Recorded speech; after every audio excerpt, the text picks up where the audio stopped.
किसी को समझ नहीं आती उस बात को आने का फायदा क्या?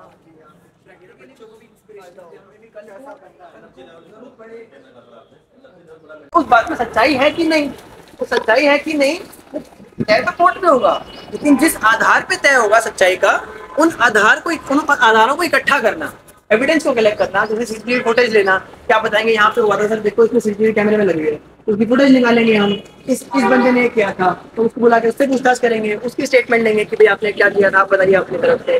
तो ये सब एविडेंस हम कलेक्ट करेंगे, कहीं पे फिंगरप्रिंट है, कहीं पे उसकी फोटो आ रही है, कहीं पे उसने कुछ अपनी कोई वस्तु का फोन गिर गया, ऐसा कुछ गया, वो इकट्ठा करेंगे। तो ये सारे साक्ष्य हम इकट्ठा करेंगे। इस साक्ष्य इकट्ठा करने के लिए ई साक्ष्य ऐप भी बनाई गई है, बट अभी तो करने जाते हैं क्योंकि उससे आपको कोई लेना देना नहीं है, वो पुलिस का काम है। तो साक्ष्य इकट्ठा करती है पुलिस, जिससे ये तय हो पाए कि इसने अपराध किया है कि नहीं किया। लेकिन वो साक्ष्य इकट्ठा करके पुलिस को डिसीजन नहीं देगी कि अब मैंने साक्ष्य इकट्ठा कर लिए, मेरे हिसाब से इसने किया अपराध तो इसको 10 साल की सजा में जेल में छोड़ दिया। नहीं, साक्ष्य इकट्ठा करके पुलिस को सारा साक्ष्य पूरी फाइल साक्ष्यों के साथ कोर्ट में जमा करेगी, जहाँ उसका डिसीजन है। और सारे साक्ष्यों को देखेंगे दोनों पक्षों के, उनके देखिए उनके आधार पे भी कोई डिसीजन लेगी कि पुलिस को सजा होनी चाहिए कि नहीं होनी चाहिए। ठीक है, तो कोर्ट की और पुलिस का रोल समझ में आ गया सबको कि कोर्ट क्या काम करती है, कोर्ट यानी कि न्यायपालिका, और पुलिस क्या काम करती है, ये समझ में आ गया सबको। किसी को डाउट है इसमें? डाउट नहीं है किसी को? तो आप जिनको नींद नहीं आ रही थी, क्या नाम है? यश। यश बताएंगे अब, क्योंकि यश को कोई डाउट नहीं है, यश ने हाथ नहीं खड़ा किया डाउट पे। तो अगर आपको डाउट नहीं है तो आप शॉर्ट में बताइए कि पुलिस का और कोर्ट का क्या काम। आपने कंप्लेंट दी हमें आके कि हमारे घर में घुस के मारपीट करी है कुछ लोगों ने सर, तो अब पुलिस क्या करेगी और कोर्ट क्या करेगी? पुलिस लिखेगी, अगर जो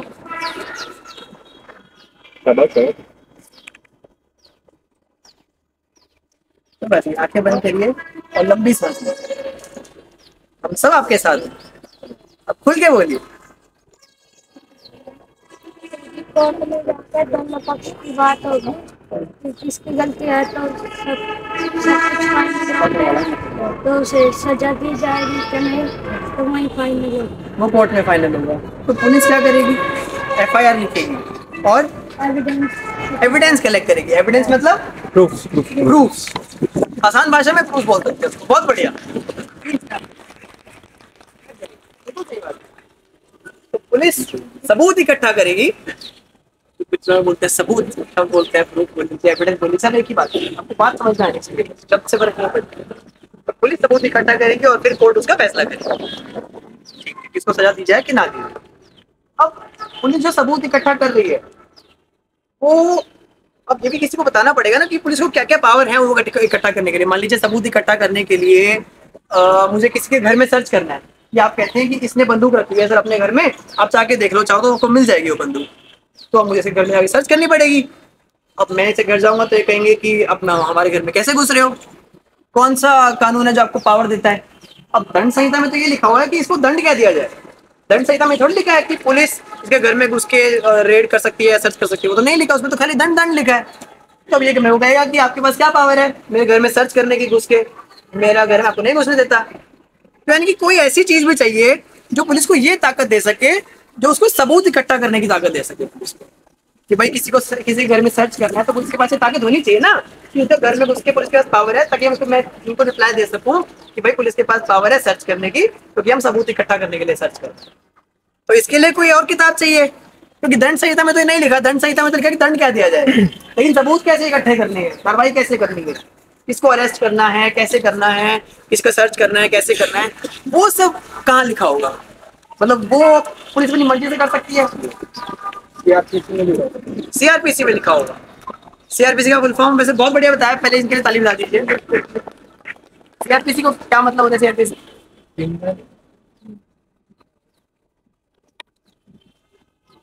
कोई बात नहीं, हम डिराइव करते हैं सीआरपीसी। अब दिखाता हूँ कैसे बताया। हमने सीआरपीसी का मतलब समझ लिया कि इसमें ये लिखा है कि पुलिस को जो काम करना है, भाई सर्च करना है, कैसे करना है, उसकी पावर वो लिखी है उसमें सारी, कि पुलिस को कैसे कार्य करना है वो समझाया गया, पुलिस के पास क्या पावर है वो समझाया गया। ठीक है, तो पुलिस कि जो प्रोसीजर है वही पुलिस पहले ये करेगी फिर ऐसे करेगी, वो प्रोसीजर लेके गए हैं उसके सारे। तो सीआरपीसी क्या होगा फिर? ऐसी किताब जिसमें प्रोसीजर लिखे जाए कि पुलिस का प्रोसेस क्या होता है। सही बात है, उस किताब में ऐसी होनी चाहिए वो किताब जिसमें प्रोसीजर लिखे जाए। तो सीआरपीसी क्या होगा? Criminal procedure code. एग्जैक्टली, बहुत बढ़िया। ये तो दिमाग में आना है, तुमने पहले समझ लिया कि सीआरपीसी है क्या चीज, इसमें प्रोसीजर के बारे में लिखा गया है। तो सीआरपीसी होगा क्रिमिनल प्रोसीजर कोड, यानी कि क्रिमिनल केस में कैसे प्रोसीजर, कैसे प्रोसीड करना है पुलिस को, उसमें वो चीजें लिखी गई है कि पुलिस को कैसे काम करना है। किसको पुलिस अरेस्ट कर सकती है, अरेस्ट नहीं कर सकती, किसी घर में सर्च कर सकती है, किसी से क्या सीज कर सकती है, किसी से पूछताछ कर सकती है। यानी अब मान लीजिए मैं इनके पास गया पूछताछ करने कि आपके खिलाफ कंप्लेंट है, आप हमें बताइए उस घटना के बारे में, आपकी आपकी क्या है, आपकी तरफ से स्टेट। तो कहेंगे मैं नहीं करता, तो कहेंगे मैं क्यों मतलब सहयोग करूँ, मेरी मर्जी। तो पुलिस के पास ये पावर होनी चाहिए कि इनको बताना पड़ेगा। तो उस प्रोसीजर कोड में ये भी लिखा हुआ है कि अगर पुलिस इन्वेस्टिगेशन के दौरान किसी से पूछती है, जिसको पुलिस को लगता है कि इसको पता होगा इन्वेस्टिगेशन के बारे में, तो पुलिस अगर किसी से पूछती है कि भाई क्या हुआ था यहाँ पे, तो वो मुकर नहीं सकता, वो ये नहीं बोल सकता कि मैं नहीं बताऊंगा, उसे बताना पड़ेगा, वरना पुलिस साक्ष्य कैसे इकट्ठा करेगी। इसलिए पुलिस को ये पावर दी गई है। तो इससे जो भी प्रोसीजर्स हैं वो उस प्रोसीजर कोड में लिखे हुए हैं। इसलिए सीआरपीसी क्या हो गया? क्रिमिनल प्रोसीजर कोड, प्रोसीजर क्या करना है। और आईपीसी क्या हो गया? Indian penal code. और इन्हीं दोनों को मॉडिफाई करके क्या बनाया गया? आईपीसी को मॉडिफाई करके लास्ट ईयर जो नया कानून आया हमारा, उसमें अभी हमने डिस्कस किया था भारतीय न्याय संहिता। भारतीय न्याय संहिता ही है, भारतीय नागरिक संहिता तो नहीं, न्याय संहिता ही है। ठीक है, तो आईपीसी की जगह भारतीय न्याय संहिता लागू हो गई है, जिसमें हमने डिस्कस किया था कि कुछ चेंजेस हैं कि भाई छोटे मोटे अपराधों के लिए जैसे कि उससे मजदूरी कराई जा सकती है इस टाइप से, और कुछ अपराध उसमें ऐड किए गए हैं, कुछ निकाले गए हैं। ऐसे ही अब जो क्योंकि न्याय दंड संहिता चेंज करके न्याय संहिता कर दिया, ऐसी जो प्रोसीजर कोड है हमारा जिसमें प्रोसीजर लिखा होता है, उसको भी थोड़ा चेंज किया गया है। क्योंकि देखा गया कि पुलिस को पावर दी गई है, उसमें थोड़ी सी दिक्कत है, पुलिस को मतलब कार्रवाई करने में डिले हो रहा है। तो थोड़ी ऐसी पावर ऐसे इस तरीके से थोड़ा चेंज किया जाए आधुनिक भारत के हिसाब से, कि जिसमें अब जैसे आजकल सब कुछ डिजिटल हो गया है। अब पहले था कि हर चीज पेपर पे कार्रवाई होनी चाहिए, साइन होने चाहिए, लेकिन अब उसके चक्कर में बहुत डिले होता है। जगह जगह जाओ, लोगों के साइन लेके आओ, पेपर हर जगह मतलब पेपर वर्क बढ़ता है, तो डिले होता है उससे। और हमें लगता है आजकल व्हाट्सएप पे मैं वीडियो भेज रहा हूँ, सर आपको ये अपराध हुआ, मेरे पास सीसीटीवी फुटेज है, आपको व्हाट्सएप पे भेज रहा हूँ। आपको पुलिस मान लो ये कहे कि नहीं व्हाट्सएप पे नहीं चलेगा, ये तो हमारे पास पावर तो ये कहती है कि आप इसको पहले तो लिख के दो हमें, तो मैं दे रहा हूँ, पेन ड्राइव में देके करके हमें जमा कराओ। अब तो यार पेन ड्राइव का खर्चा इतना हो जाएगा, इतना तो बात भी नहीं है। तो इन चीजों को चेंज, नई जरूरतों को देखते हुए ये देखा गया कि भाई अब थोड़ा आधुनिक होना पड़ेगा, पुलिस को भी टेक्नोलॉजी का इस्तेमाल करना पड़ेगा। और अगर पुलिस टेक्नोलॉजी का इस्तेमाल करेगी तो उसका पावर भी होना चाहिए उसके पास। तो इसलिए जो प्रोसीजर कोड है पुलिस का प्रोसीजर, उसको भी चेंज किया गया कि पुलिस को ऐसी चीजें, ऐसी पावर दी गई कि पुलिस डिजिटली ज्यादा काम कर पाए, ताकि नागरिक की भी सहूलियत हो कि आप घर बैठे ईमेल से एफआईआर कर सकें। अब एग्जैक्टली उसमें ये नहीं है कि आप ईमेल करेंगे तो एफआईआर हो जाएगी, उसमें ये प्रोविजन है कि आप ईमेल से एटलीस्ट कंप्लेंट दे सकते हैं, अपनी email ID let's say SHO वाली ईमेल आईडी पे कर सकते हैं। वो भी उसकी इम्प्लीमेंटेशन चल रही है अभी, तो आप ईमेल से कंप्लेंट दे सकते हैं। जैसे उसमें ये प्रोसीजर है कि भाई हम ईमेल तब तो कंप्लेंट ले लेंगे, हम पढ़ लेंगे उसमें क्या है, फिर आपको बुला लेंगे कि आप 2-3 दिन में आके साइन कर दीजिए। पहले आपको साइन करने हैं ताकि, लेकिन एटलीस्ट इमीडिएटली आपको इन्फॉर्म करना है। अगर आप नहीं आ सकते तो आप ईमेल से इन्फॉर्म कर सके, तो वो आपको पावर दी गई। इस तरह से प्रोसीजर है वो चेंज करेंगे। तो उसका नाम क्या दिया गया? आईपीसी का वो बीएनएस हो गया, भारतीय न्याय संहिता। सीआरपीसी का जो प्रोसीजर चेंज किया है उसका क्या नाम दिया गया? नाम में इतना कुछ रखा नहीं है, मतलब इसका मतलब समझ में आना है। बट मैं वैसे ही कुछ क्वेश्चन पूछ रहा हूँ, क्या नाम दिया गया बताओ। बीएनएस जैसा ही नाम है, पहले तो आईपीसी सीआरपीसी अलग अलग था ना, अब सिमिलर से नाम रख दिया, उसका रखा गया नाम बीएनएसएस। अब उसके नाम में प्रोसीजर नहीं है, तो इसलिए उसका नाम डिराइव करना थोड़ा मुश्किल है। पहले जो नाम था उसका नाम जो था वही किताब में जो लिखा हुआ है वो लिंक थे बेसिकली, कि भाई प्रोसीजर लिखा हुआ है उसमें, तो नाम है प्रोसीजर कोड। अब थोड़ा नाम बदल दिया है, तो उसमें हो गया भारतीय नागरिक सुरक्षा संहिता। अब ये मुझे मत पूछेगा कि सर नागरिक सुरक्षा नाम क्यों रखा गया उसमें।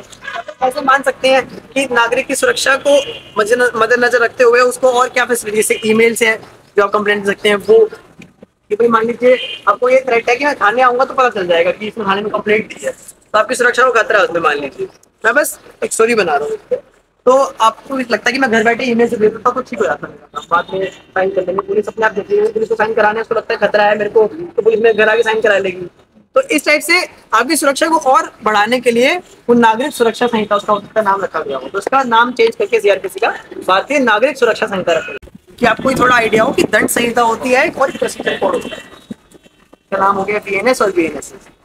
तो कल का आपको कोई डाउट हो कि मेरे साथ ये अपराध हुआ है और पुलिस ने ठीक कार्रवाई नहीं करी, जो अपराध बनता है वो नहीं लगाया, तो आप उसमें चेक कर सकते हैं। किसमें चेक करेंगे अपराध बनता है वो लगाया कि नहीं लगाया, वो किसमें चेक करेंगे? प्रोसीजर कोड में, न्याय संहिता, तो दंड वाली प्रोसीजर वाली बुक या दंड वाली बुक? दंड वाली से। दंड वाली, क्योंकि ये देखना ना कि दंड सही लगाया कि नहीं लगाया। ठीक है, अब ये समझ में आ गया हमने कि बुक्स के बारे में, कि भाई एक बुक होती है जिसमें लिखा है कि दंड क्या दिया जाए, एक है इसमें कि कार्रवाई कैसे करी जाए प्रोसीजर। तो हम जब उस पे थे वापस आते हैं कि आप कंप्लेंट देने थाने में आए, पहला रूम कौन सा था? मुंशी का। वो क्या करता है? कंप्लेंट लेता है। तो हमने मुंशी को कंप्लेंट दी, उसने अपनी कंप्लेंट कंप्यूटर में दर्ज कर दी। फिर अब क्या बताएगा आपको वो?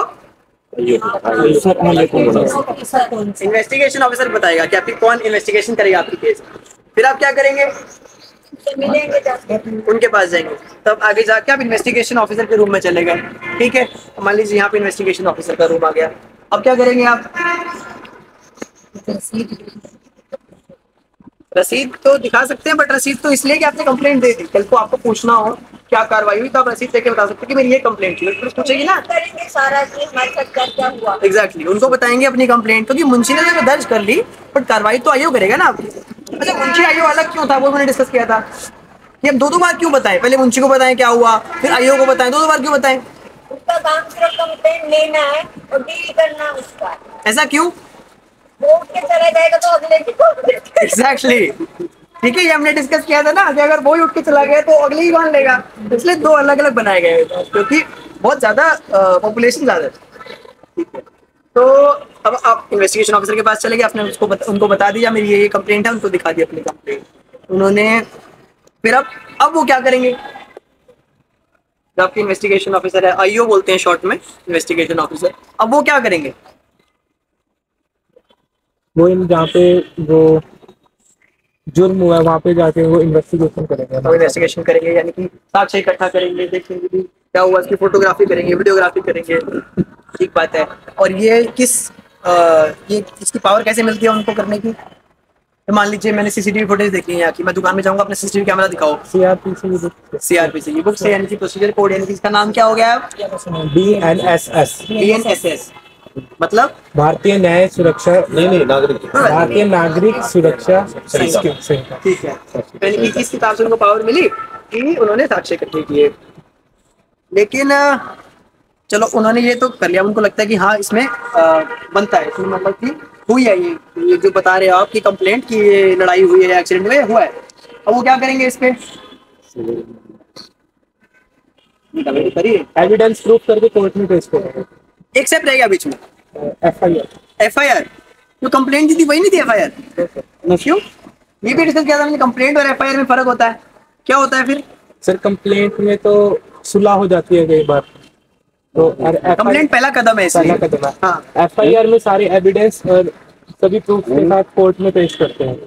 मतलब एफआईआर पहले दर्ज होगी फिर एविडेंस कलेक्ट करेंगे। कंप्लेंट को हम कन्वर्ट करते हैं एफआईआर। एग्जैक्टली, कंप्लेंट आपने पहले दी, उसमें लगता है कि आपको टाइम चाहिए कि सर मैंने आपकी इन्फॉर्मेशन के लिए बता दिया है, मेरे साथ ही हुआ है, लेकिन हमारे भाइयों का मामला है, छोटा मोटा ही, हमें थोड़ा टाइम चाहिए इसके लिए अभी, तो हम इसलिए अभी इस पर हम मुकदमा नहीं करवाना चाहते कि मैं कोर्ट जाना पड़े, वो सब करना पड़े, तो इसलिए आपको टाइम दिया जाता है। हमने डिस्कस किया था ये।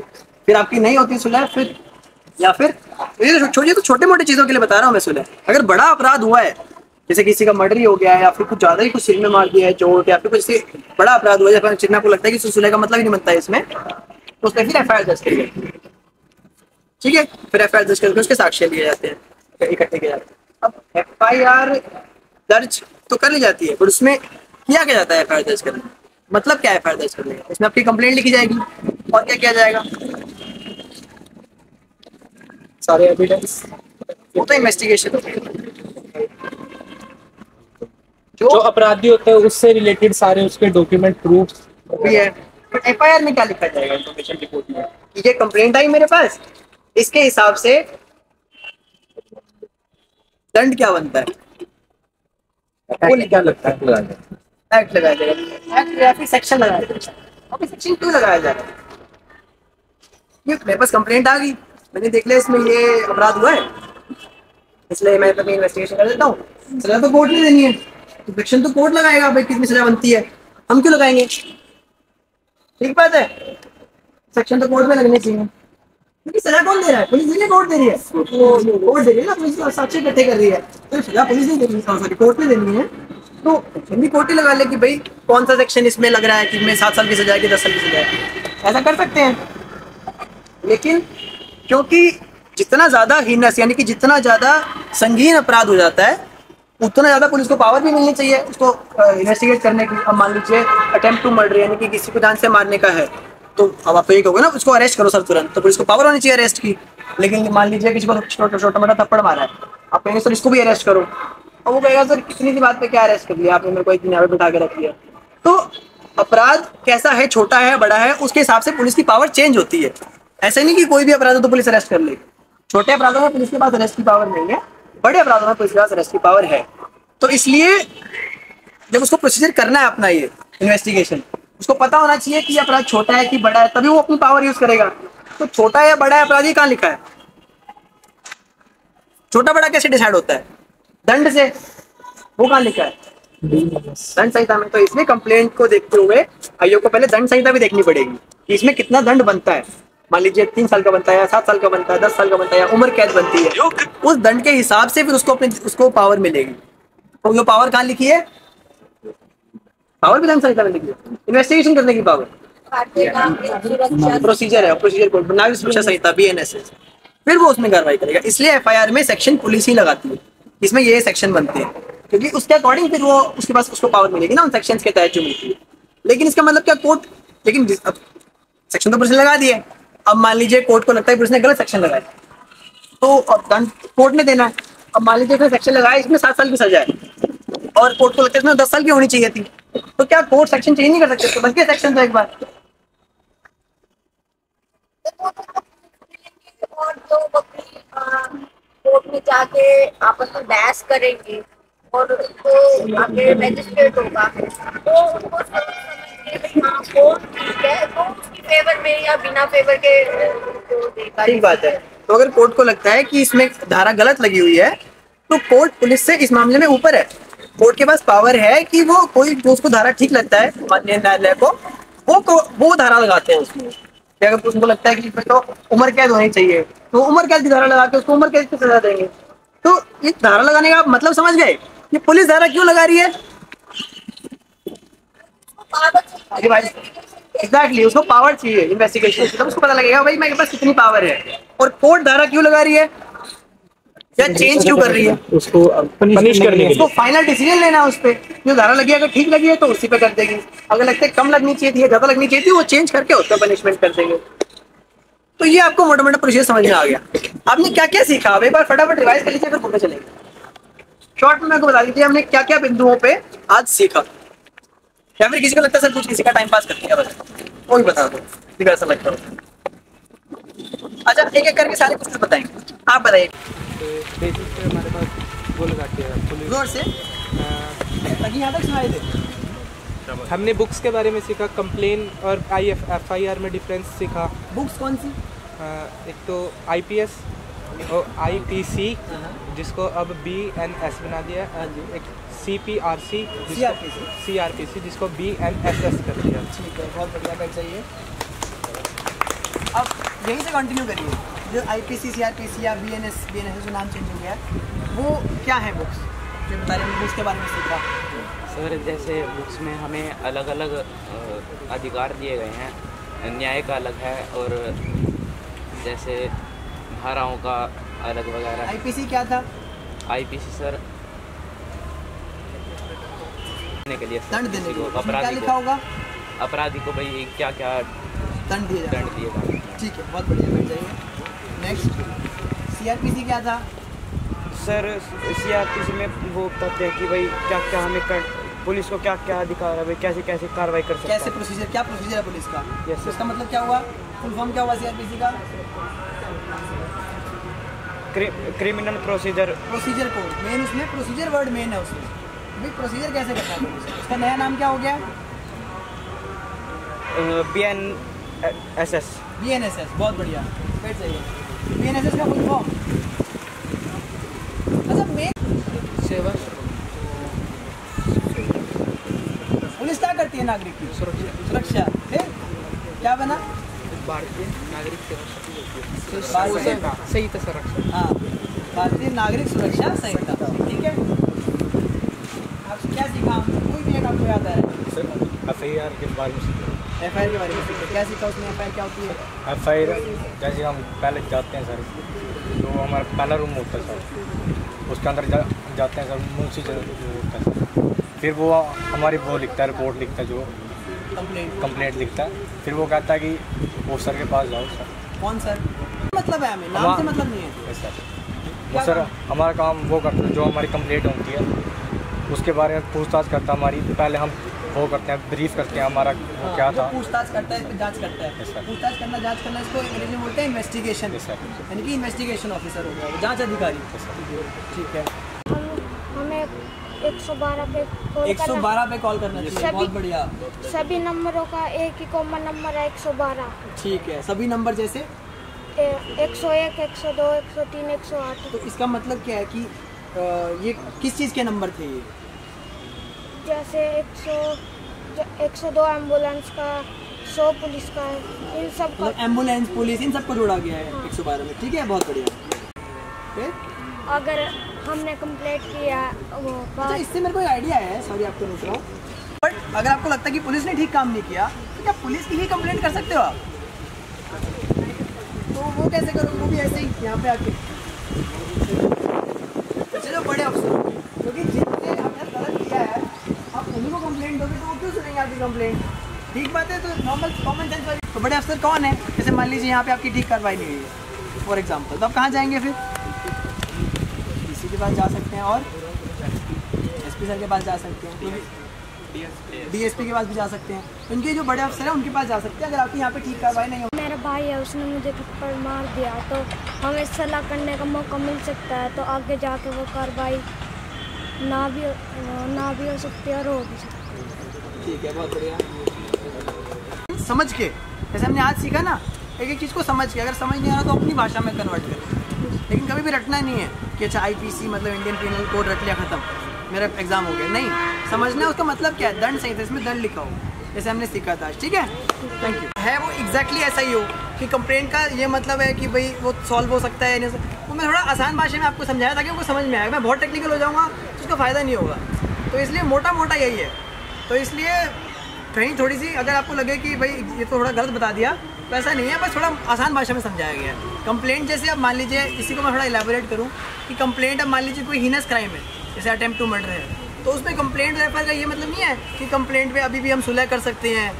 अटेम्प्ट जो ऐसे हीनस क्राइम है उसमें सुलह की कोई गुंजाइश नहीं है, कानून ये अलाउ नहीं करता कि जो हीनस क्राइम है उसमें भी सुलह करा लो, नहीं नहीं नहीं, उसमें तो FIR होगी। वो छोटे क्राइम्स के लिए है कि सुलह के लिए उसमें है कि अगर आपको लगता है कि नहीं बनता, नहीं करनी, छोटा मोटा थप्पड़ वगैरह मारा है तो उसके लिए है। तो ये डिटेल है, बट मोटा मोटा ये कंप्लेंट रहता है। हाँ जी। और BNSS के बारे में IPC क्या था? IPC जैसे किसी को भी किसी को भी दंड देना हो, उसमें से हम देखेंगे तो उसको क्या दंड देना चाहिए, और BNSS पुलिस को क्या क्या हक है उस पर ऊपर कार्रवाई करने के लिए वो एग्जैक्टली। और IPC का नया नाम जो चेंज हो गया, IPC अब नया कानून आया, उसका नाम भारतीय न्याय संहिता। न्याय संहिता, बहुत बढ़िया। लाइक एक्सीडेंट वगैरह जब किसी के साथ मारपीट हो जाती है तो हमें उसके लिए 112 डायल करना होता है। अभी सरकार ने न्यू नंबर लगा दिया, पहले 102 लोगों को याद नहीं रहता था, तो हमें अब कॉमन नंबर लगा दिया 112। देन अगर हम उन पर कॉल करेंगे तो वो कॉल स्टेशन पर जाएगा, देन वो कॉल स्टेशन से हमें जो नियर बाय वो हमारे पास कार हो गई 112, तो देन वो हमें हमारे पास लोकेशन पर भेजेगा। बारे में कंप्लेंट जैसे कोई व्यक्ति करके जाते हैं, FIR और कंप्लेंट में फ़र्क है। हाँ जी। कंप्लेंट तो सीधा ही पहले ऐसे मुकदमा वो न्यायालय में नहीं पर सॉल्व हो जाए तो ठीक है अंदर थाने के अंदर, लेकिन FIR जैसे थाने के अंदर तो उसका मुकदमा थाने के अंदर सॉल्व नहीं होता तो न्यायालय के पास जाएगा। अलग अलग पोस्ट के बारे में सीखा। बहुत बढ़िया, इन्होंने नई बात बताई है, वर्दी पे आए हैं, कैसे सारे आईपीसी सीआरपीसी कर रहे थे। हाँ जी, कैसे अलग अलग पोस्ट पे अलग अलग उनके काम होते हैं, उनको कैसे पावर मिलती है उनके, और बुक्स के बारे में सीखा है जो कोड्स हैं हमारे, जैसे BNS जो उनकी अपडेशन है जो हो गया। बहुत बढ़िया, मैं आपसे इस बात से बहुत खुश हूँ कि आपने कुछ नया उठाया है और कि हमने वर्दी के बारे में डिस्कस किया था। और हायरार्की जो है पुलिस की पहले constable, sub inspector, inspector, ASP, SP, फिर DGP, इन्होंने वो चीज़ भी उठाई है। मैं भी भूल गया था कि हमने डिस्कस किया था आज। बहुत बढ़िया, क्या नाम है आपका? अरमान। अरमान, बहुत बढ़िया, आपने दिल खुश कर दिया। हाँ जी, हमने आज अब हमारे पास बहुत कम चांस के नंबर आने वाले हैं, वो याद कर लीजिए कुछ नया और हमने डिस्कस किया होता। हाँ जी, इमरजेंसी के लिए कॉमन नंबर के बारे में बात की थी 112, और हमने सरदार वल्लभ भाई पटेल के बारे में बात की। बहुत बढ़िया। और ये चीज़ और याद दिलाई कि हमने सरदार पटेल जी के बारे में बात करी। हाँ जी, और हमने BNS और CRPC के कोड के बारे में बात की थी, क्या कि उनमें किस प्रकार दंड दिए जाएंगे, किस प्रकार उन क्रिमिनल का प्रोसीजर होगा।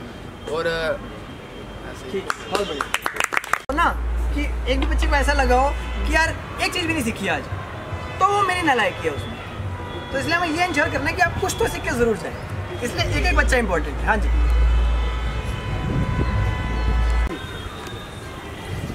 कुछ भी जो आप सर्विस के बारे में बता, उन्होंने इंडियन पुलिस सर्विस की स्थापना करी।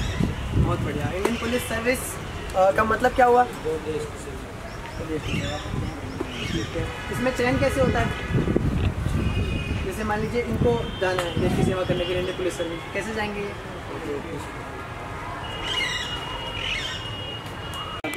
तो ये एग्ज़ाम होता है। इस एग्ज़ाम के बारे में हमने बात की थी, इसका नाम क्या होता है? इसकी ये एग्ज़ाम है सिविल सर्विसेज एग्ज़ाम। UPSC एक संस्थान है जो केंद्रीय सरकार की संस्थान है। ये कॉन्स्टिट्यूशनल बॉडी यानी कि संविधान से डायरेक्टली इसको बनाया गया है। इस बॉडी को ये पावर्स अपनी संविधान से ही ड्रॉ करती है। इसका नाम है UPSC, union public service commission. Hindi में क्या बोलते हैं इसको? एग्ज़ाम जिसके थ्रू जो आपने बताया IPS जो सर्विस है उसमें चयनित हो सकते हैं, वो एग्ज़ाम पास करें। ठीक है, बहुत बढ़िया। हाँ जी, सर हम कंप्लेंट कैसे देते हैं वो सीखा। कैसे देते हैं?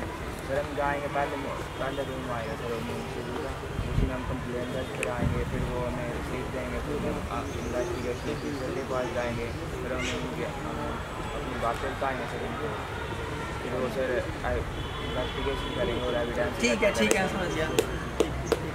कुछ नया बताओ, 2 ऑप्शन बचे हमारे पास। ठीक है, थैंक यू।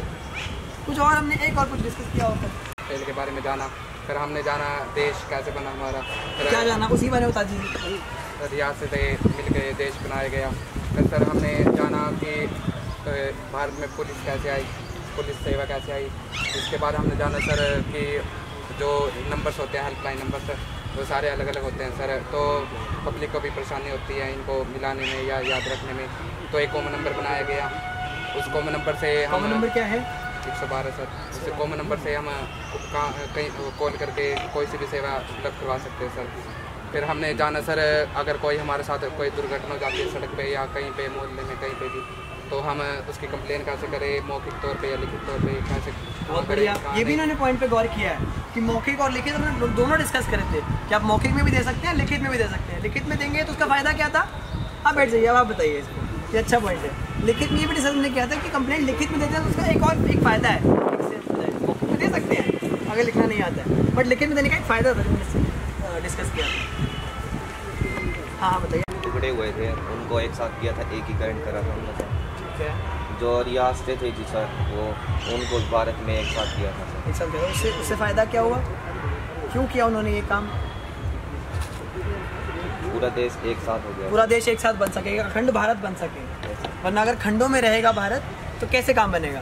तो इसलिए एक कंटिन्यूअस एक प्रॉपर एक नेशन बन सके, अखंड भारत बन सके, इसलिए उन्होंने ये काम किया।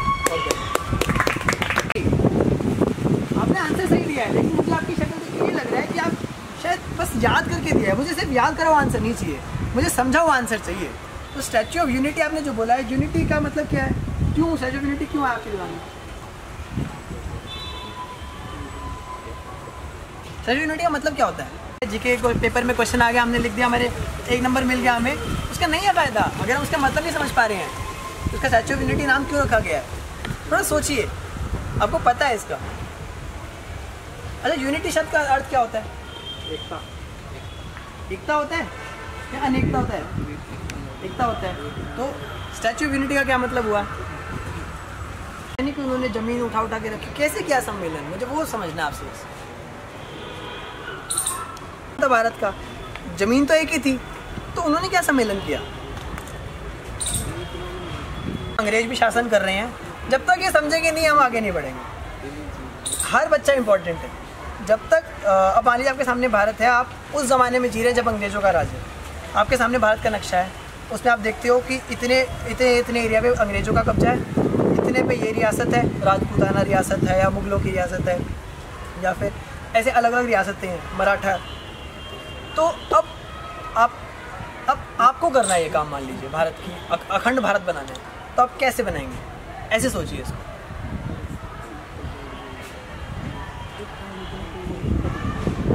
कि अब सबको एक साथ आना होगा, एक देश बनाना होगा। तो उन्होंने यही किया एग्जैक्टली। आपने बिल्कुल सही बताया है। अब अच्छा लगा कि नहीं? दिमाग लगाने से सभी राज्यों को इकट्ठा करके क्या करेंगे? सम्मेलन करेंगे। कैसे? उनको समझाएंगे। क्या समझाएंगे? क्या समझाएंगे?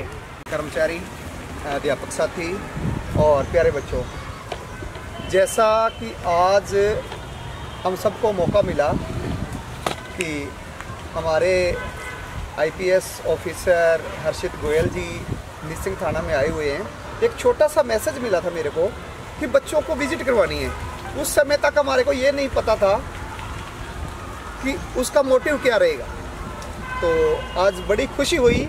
सर ने, सपोज करो आप सड़क से निकल रहे हो, सड़क के ऊपर थाना है, थाने से कैसे एंटर करना है, अगर आपको सड़क पर दिक्कत आ गई कौन से रूम में जाना है, कैसे कंप्लेंट लिखनी है, कैसे उसको एफआईआर में चेंज करना है, क्या क्या दंड संहिता है या कैसे न्यायपालिका न्याय करती है, उन सब के बारे में आपको बताया। और आप बच्चों को ये ज़रूर करना है कि जो जो सीखा है वो आज अपने घर पर जाके डिस्कस ज़रूर करना है, ताकि आपके पेरेंट्स को भी अच्छा लगे और जो सर ने इतने बड़ी गहराई से आपको बताया है कि सर के भी थोड़ा सा सुकून मिले कि मेरे द्वारा सीखे आज बच्चे कुछ अपने घर में जाके बताएं। अगर आप घर बताओगे तो आपके घर वाले आगे दो चार और बताएंगे। जैसे कि जो सपना हमारे प्रधानमंत्री जी ले रहे हैं विकसित भारत का, वो ये मान के चलो कि आपने आज ये शुरू कर दिया है। अगर एक एक आदमी इस चीज़ को गहनता से लेना शुरू कर दे तो मेरे ख्याल में जैसे जल्दी ही ये हमारा जो देश विकसित हो जाएगा, क्योंकि अब हम धीरे धीरे विकास की राह पर चल पड़े हैं। कितनी खुशी है कि थाना मेरे ख्याल में सर आपकी ज्वाइनिंग करती है। मेरे को मौका नहीं मिला, नहीं तो वैसे मैं आता रहता हूँ, पहले गाड़ी यही खड़ी करता था, पर लेकिन जैसे ही पता लगा और थाने का रूपरेखा बदली मिली तो बड़ी खुशी है कि इतने उच्च अधिकारी हमारे दीवार के साथ दीवार साझी और हमारे नज़दीक है। हम ये भी कोशिश करेंगे जैसे ही स्कूल लगेंगे और तुरंत सड़क सुरक्षा अभियान के तहत एक बड़ी रैली भी होगी और सर को इनवाइट करेंगे। सर पूरे स्कूल के बच्चों को एक दिन का 1 घंटे का टोक। धन्यवाद। तो यहाँ से हम थाने में एंटर कर रहे हैं, ठीक है? सबने करती पहले क्या मिलेगा हमें? सामने से सोचो, पहले देखने से पहले सोचना है। कंप्लेंट रूम, मुंशी का कमरा, रिसेप्शन, सब एक ही बात है, ठीक है? आ जाइए। अब मेरे को बताइए कौन सा है? मैं यहाँ पे आ गया, अब कौन सा है मुंशी का कमरा? मुझे नहीं पता, मेरे को तो ये दिख रहा है। कहाँ जाऊँ मैं कंप्लेंट देने? ये वाला क्या लिखा है इस पे? सूचना कक्ष, यानी कि इस पे सूचना दी जाती है। अब अंदर आ जाइए ताकि सबको दिख जाए, क्योंकि छोटा है तो आई थिंक सब अंदर जाएंगे तो भीड़ हो जाएगी। इसको थोड़ा और खोल देते ताकि सब बच्चे देख लेंगे इसे तो कि आप कौन है और आप क्या काम करते हैं। बच्चों सबको दिख रहा है? थोड़ा आगे आ जाइए। थाने में मुंशी बोलते हैं, लिपिक हिंदी भाषा में। और मुंशी क्या काम करते हैं? एक किस्म से कलर के टाइप का होता है, जो भी जैसे आप बाहर से कोई किसी ने आपको तंग किया, परेशान किया, कोई झगड़ा होया या कोई एक्सीडेंट होया, तो आप उसकी कंप्लेंट देने मेरे को आए यहाँ पे मैं कंप्लेंट प्राप्त करके उसके रजिस्टर में एंट्री करूंगा, आपको रिसिप्ट दूंगा उसकी। रसीद की बात हमने करी थी सबने, पावती, फिर उसके बाद उसको हम ऑनलाइन करते हैं CCTNS पे। और उसके बाद आपको आईओ से मिलाएंगे। आईओ आपकी समस्या सुनेगा, जो भी उसको उचित कार्रवाई होगी वो करेंगे, और उसके बाद जो भी उस पर कार्रवाई होगी उसका आपको ऑनलाइन भी मैसेज मिलेगा। अब ये CCTNS इन्होंने बोला, अभी कंप्लेंट लेके इस पे चढ़ाएंगे CCTNS पे। CCTNS क्या चीज है, ये किसने सुना होगा कि ये पुलिस के काम की चीज है। ये सॉफ्टवेयर है, crime and criminal tracking network system. इतना बड़ा कॉम्प्लिकेटेड शब्द याद करने की जरूरत नहीं है, क्योंकि आपके काम की चीज नहीं है। बस मैं इसलिए बता रहा हूँ कि CCTNS एक ऐसा सॉफ्टवेयर है जहाँ पे हम अपना सारा रिकॉर्ड एंटर करते हैं, अपलोड करते हैं। जो आपने कंप्लेंट दी वो सिस्टम में रहती है हमारे पास, इसका बैकअप रहता है। मान लीजिए यहाँ पे कुछ भी हो गया, आग भी लग गई, तो भी बैकअप इसका बाहर रहता है, तो हम किसी भी सिस्टम पे उसको खोल के उसको चेक कर सकते हैं कि अपनी कंप्लेंट क्या थी। तो उसमें सारा रिकॉर्ड रहता है। पहले के जमाने में जैसे पीछे आपको रिकॉर्ड रूम दिख रहा है, यहाँ पे भी मुंशी जी थे अंदर, दिखा देंगे रिकॉर्डिंग को। रिकॉर्ड रूम बहुत छोटा है, ज्यादा भीड़ हो जाएगी। नहीं, आ जाएंगे सर। पीछे रिकॉर्ड रूम है, आपको इनसे दिख ही रहा है वैसे कि वो बैग्स रखे हैं, इसमें फाइलें वगैरह रखी हैं। तो पहले ज्यादा रिकॉर्ड, जैसे हमने बात की थी ना कि DNSS चेंज हुआ तो कुछ पावर आई कि पुलिस को आधुनिक होना होगा, तो यही है वो आधुनिक होना। एक उसका एक भाग कि कंप्यूटर लगाए गए जिसमें कंप्यूटर में रिकॉर्ड मेंटेन करे। पहले कागजों में होता था, अभी भी कागजों में है, लेकिन अब दोनों हो रहा है, कंप्यूटर में भी हो रहा है, ताकि कल को कागज गुम भी हो जाए, किसी व्हाटएवर रीजन की आग लग जाए, कुछ भी हो जाए, तो कंप्यूटर में रिकॉर्ड रहे। तो ये मुंशी जी ने अपने बारे में बताया आपको। अब मुंशी जी आप थोड़ा दिखा भी दीजिए कि कंप्लेंट कैसे दिखती है, रसीद कैसे दिखती है एग्जैक्टली। इंटरनेट का तो सभी को, उसको तो कोई भी यूज कर सकता है। सुन रहा है सबको? अगर दिख नहीं रहा कोई बात नहीं, सुनिए बस ध्यान से, सुन के समझ में आ जाएगा। नेट तो सभी चलाते हैं, फोन में भी चलाते हो आप। और ये जो स्वान भी बोलते हैं इसको, ये हमारा अंदर आ जाओ। जैसे कोई भी एक दरखास्त इनको दे दो। अब मान लीजिए ये दरखास्त आप लेके आए, हाँ मान लीजिए कि अच्छा कि इसमें फर्क क्या है इन दोनों में? दिखते ही पता लग रहा है ये हैंड रिटन है, ये कंप्यूटर से टाइप है, तो क्या दोनों वैलिड है? दोनों वैलिड है। कानून क्या कहता है? मौखिक और लिखित। लिखित बोलता है, वो ये नहीं बोलता कि कंप्यूटर से लिखनी है कैसे लिखनी है, वो आपकी इच्छा है, उसमें लिखित लिखा हुआ तो दोनों वैलिड है, खत्म बात है ना। अब ये और इसमें थोड़ा एक हो रहा है, ये देखो, ये जिसका कोई एक्सीडेंट वगैरह है, किसी ने कोई चोट मार दी, इसमें साथ मुश्किल ML आ रहा है। यहाँ पे भी दिखाओ, MLR मतलब मेडिको लीगल रिपोर्ट, यानी कि डॉक्टर ने क्या इलाज किया, अपनी रिपोर्ट देता है कि इसको यहाँ पे चोट थी और इस चोट में कट था या फिर ब्रूज था, यानी कि नील पड़ा हुआ था, क्या था, वो अपनी रिपोर्ट देता है। ये क्या काम आता है? इस टाइप की रिपोर्ट क्या काम आएगी, सोच के बताओ। एविडेंस है, एग्जैक्टली, ठीक है। कोई लड़ाई वगैरह उसके बाद रिपोर्ट वगैरह दिखाने के लिए हाँ सेक्शन एग्जैक्टली कि अगर कैसी चोट लगी है उसके हिसाब से सेक्शन लगेगा। शार्प है या ब्लंट है। ब्लंट मतलब क्या होता है? फूटा हुआ, मतलब हथौड़े से ऐसा कुछ मारा गया कि मतलब कुछ शार्प कट नहीं है, कुछ ऐसे मार दिया, थप्पड़ मार दिया, हथौड़ा मार दिया, कुछ नॉन शार्प चीज, मतलब ब्लंट। हाँ चपटा कह लो, चपटा, एग्जैक्टली, ठीक है। ठीक है, फिर उसके बाद आपको आईओ से मिलाते हैं, वो आगे प्रोसेस इनको पता है, आईओ के पास जाएंगे अभी। जिसकी MLR होती है, अगर वो यहाँ आ सकता है तो यहाँ भी नहीं, उसका जरूरी नहीं है यहाँ पे आना। ये हमारे पास ऑनलाइन भी आते हैं रुक के, भाई आपको यहाँ पे आने की जरूरत नहीं है किसी को भी, तो ये ऑनलाइन आ जाता है, हमारे यहाँ से ऑनलाइन निकल जाता है। ये रिपोर्ट निकल जाती है एग्जैक्टली? हाँ जी सर, रिपोर्ट रुका सर इसका। ये रिपोर्ट है जैसे हमने प्रिंट निकाली हुई है, जो ये तो मिलती है, ये नहीं आती है। हाँ जी, रुका मिलता है, मतलब इन्फॉर्मेशन मिलती है हमें, जैसे आपने इलाज कराया वहाँ जाके, तो हॉस्पिटल वालों को शक होता है कि ये तो मतलब एक तो होता है, मान लीजिए आप खुद से गिर गए, चोट लग गई, तो उसमें थोड़ी ना पुलिस केस बनेगा कि मैं सरकार पे केस करूँगा कि सड़क क्यों बनाई, वो तो नहीं बात बनी। अगर कोई आपको मारता है तो पुलिस केस बनेगा ना। तो हॉस्पिटल वाले देखते हैं, आपसे पूछते भी हैं कि कैसे लगी चोट, और उनको लगता है कि किसी ने मारी है, अपराध बनता है, तो फिर वो पुलिस को सूचित करते हैं। उसकी बात करें जिसको रुक्का बोल रहे हैं, वो सूचित करते हैं पुलिस को इसी कंप्यूटर के माध्यम से। हमारे पास इसी में आ जाता है कि ऐसे ऐसे एक व्यक्ति को ऐसे चोट लगी है, उसका इन्फॉर्मेशन आता है हमारे पास। वो उसके लिए अगर आप इन्फॉर्मेशन भी नहीं देंगे, पुलिस हमारे यहाँ से जिसकी ड्यूटी होगी वो वहीं पे आएगा उसके पास, जहाँ पे वो जिस भी हॉस्पिटल में एडमिट हो, चाहे वो PGI हो या किसी अदर स्टेट में कहीं भी हो। यहाँ पे सबसे पास कौन सा पड़ता है पता है सबको? सबसे पास अभी हम यहाँ खड़े हैं इलाज का, कौन सा? कितना दूर है यहाँ से?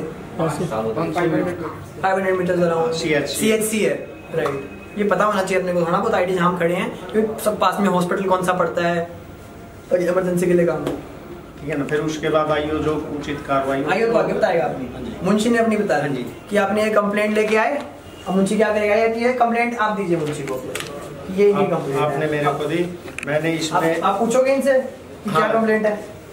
पहले इसको पढ़ूंगा, आपसे पूछूंगा यही बात हुई आपके साथ, आप कहोगे जी हाँ, फिर मैं इसको रजिस्टर में एंट्री करके, इसमें ये दस्ती रजिस्टर हमारा मैनुअल रिकॉर्ड भी रखते हैं ना साथ में, इसमें एंट्री करके और आईओ को देंगे, फिर ये आपको प्राप्ति रसीद देंगे। ये इम्पोर्टेंट है, देखिए सारे पहले ये नहीं देते थे, अभी 3-4 साल से ये दे रहे हैं। सबको दिखाइए ऊपर करके।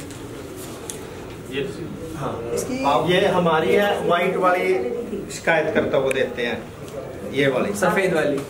दो कार्बन कॉपी हमारी है, ओरिजिनल आपको देते हैं जो कंप्लेंट करता है। इसमें क्या क्या होता है लिखा हुआ? इसमें थाना का नाम, मोबाइल नंबर, यहाँ थाने का मुंशी का मोबाइल नंबर, फिर परिवादी जो दरखास्त देने हैं उसका नाम, पता और मोबाइल नंबर। मोबाइल नंबर हर किसी को होता, आजकल कोई बिना फोन के नंबर के दरखास्त नहीं देता। इसका फायदा क्या है?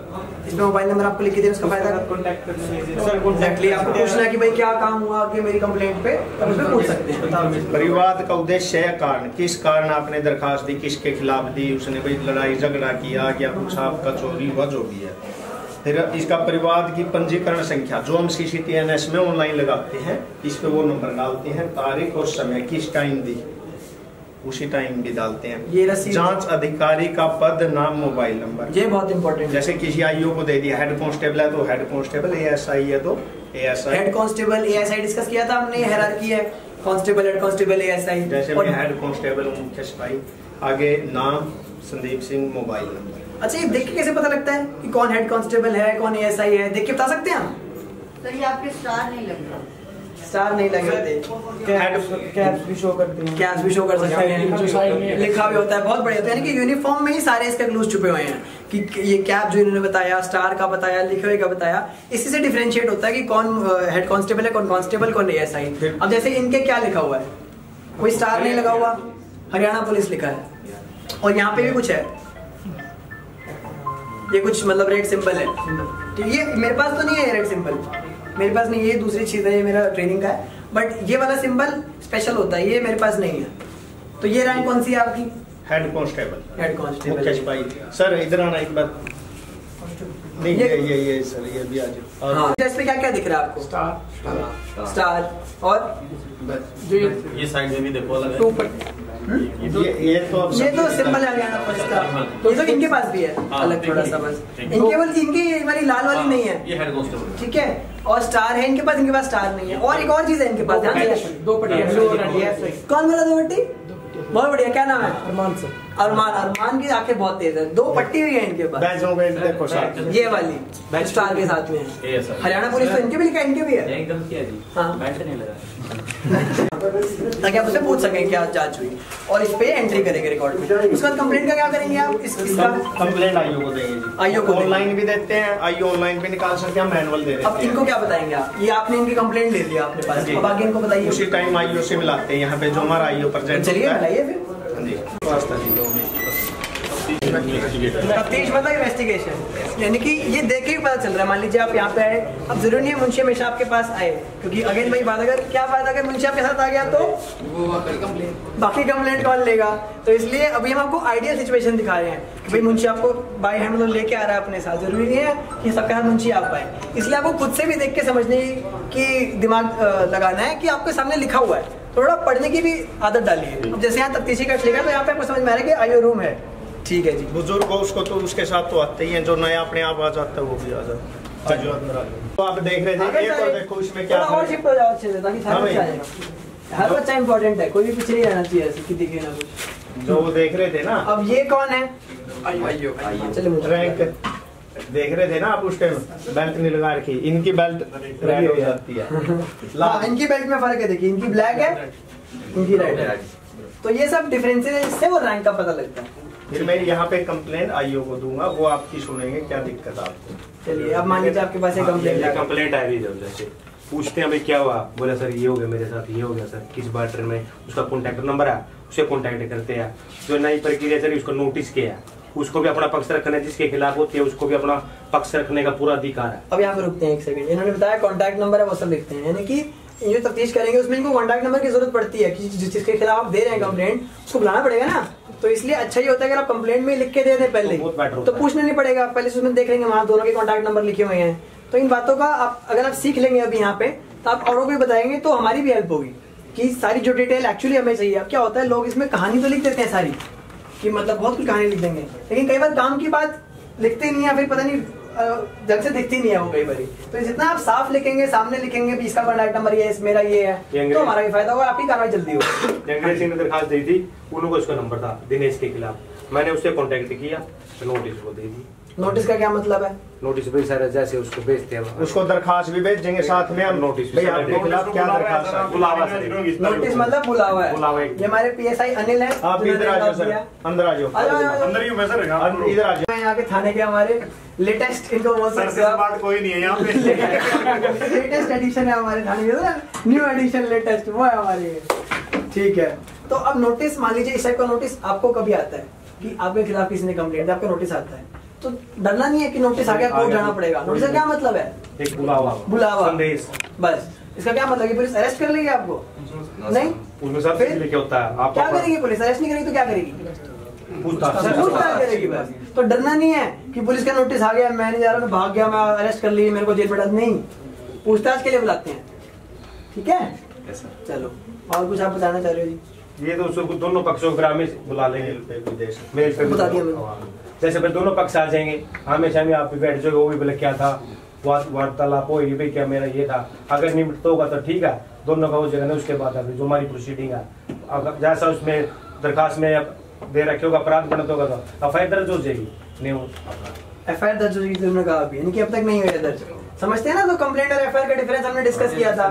जैसे इन्होंने बताया कि पहले हम कंप्लेंट देखेंगे, अगर बनता होगा अपराध, ये किस में देखेंगे बनता होगा नहीं बनता होगा? जो आपने नहीं, ये बताएंगे खुद ही। कंप्लेंट सर सेक्शन बी दंड संहिता में देखेंगे अपराध बनता है कि नहीं बनता। सही बात है। फिर उस पर एफआईआर दर्ज करेंगे और फिर उस पे साक्ष्य इकट्ठा करके क्या करेंगे? आगे की प्रोसीडिंग उसको बुलाएंगे। हाँ। उसको एफआईआर दर्ज करने के बाद मौके पे जाएंगे, उसको बुलाएंगे, नक्शा वगैरह, हाँ, चोरी का वगैरह होगा। अनिल, एफआईआर दर्ज होगी, साक्ष्य इकट्ठे हो गया, बाकी क्या करेंगे? उसके बाद उसके जो ये है, मान ले एविडेंस हमने कलेक्ट कर ली, उसके बाद कोर्ट में हमने पेश करनी है वो सारी सारी, ठीक है, उसका प्रोसेस होता है। सर मेरे को ना एक बार लेट आ गई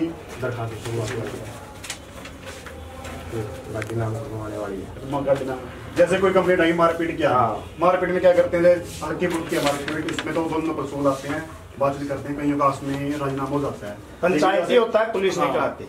जैसे कईयों का होता है इनिस क्राइम होता है, किसी को डांसी मार दी या गोली लग गई, उसमें कुछ बुलाते सीधा घर दर्ज करते हैं। ठीक है, उसके बाद एविडेंस कलेक्ट करते हैं। ये सीखा था हमने डिफरेंस, एक सेकंड पॉज कर रहा हूँ, ये सीखा था डिफरेंस हमने कि अगर बहुत संगीन अपराध है तो कुछ नहीं, सीधा एफआईआर दर्ज करेंगे हम, उसमें कोई वो स्कोप नहीं है कि आप आपस में राजीनामा कर लो, वो नहीं है। छोटा मोटा है तो आपको वो मिलती है परमिशन की, चलो ठीक है, आप अपने हिसाब से देख सकते, क्योंकि छोटा अपराध है, हमने डिस्कस किया था डिटेल में, है ना?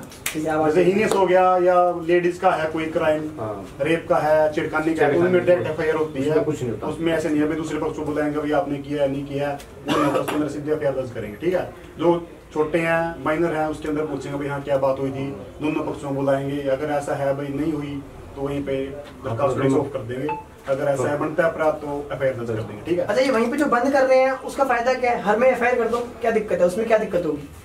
तो कोर्ट पे बर्डन होगा सर, कोर्ट पे बर्डन होगा और हम पे भी बर्डन होगा, जाना पड़ेगा कोर्ट में गवाही देने। हर बार कोर्ट पे आपके डेट मिलती रहेंगी, कोर्ट में गवाही देने पुलिस लेके जाएगी, कौन जाएगा? खुद जाना पड़ेगा अपना तेल फूक के। ठीक है सर मैं एफआईआर करा के वापस ले सकती हूँ उल्टी?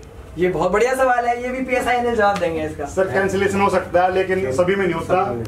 नहीं, अब मान लो मैं मतलब कि मैं लेडी हूँ, किसी ने मिसबिहेव कर दिया, चलो मैंने उसकी एफआईआर दर्ज करा दी छो में, भाई मैं तो कराऊंगा, और फिर मेरे घर वालों ने या उसके पेरेंट्स ने मिलके समझाया भी बेटी कोई ना, जो तेरे पाँव भी पकड़ेगा तो सारी जिंदगी राखी भी बंधवा होगा, तू वापस ले ले।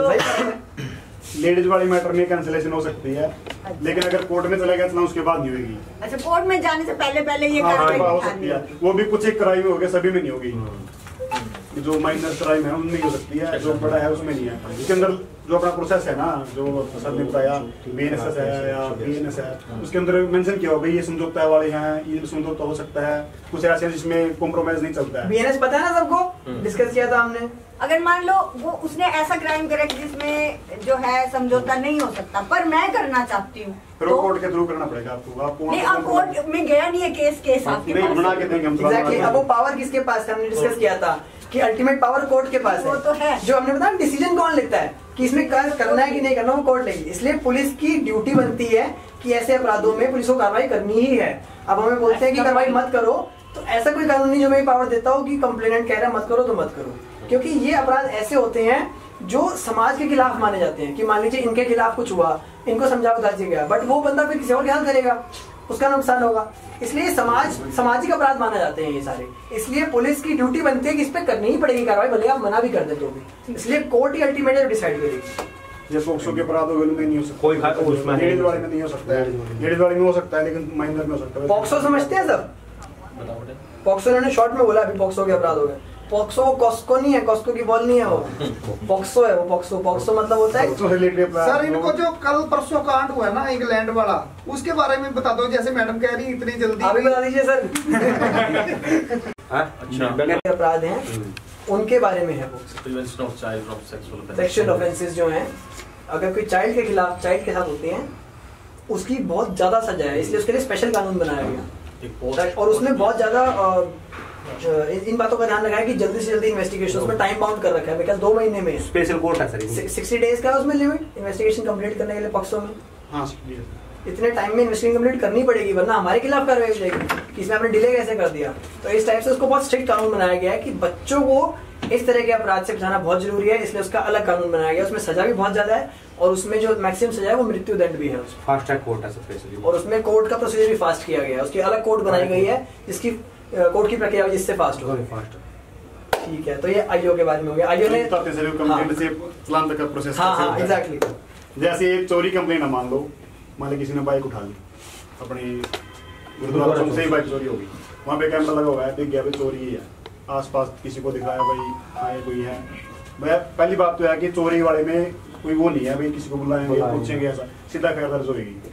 जैसे कंप्लेंट लेके आया, जैसे वीरेंद्र मेरे पास आया, सर मेरी बाइक चोरी होगी, तो लिख के देगा, कंप्लेंट दर्ज कर लें, उसके बाद उसकी तफ्तीश शुरू करें। चोर से थोड़ी पूछेंगे आपने चोरी करी है कि नहीं।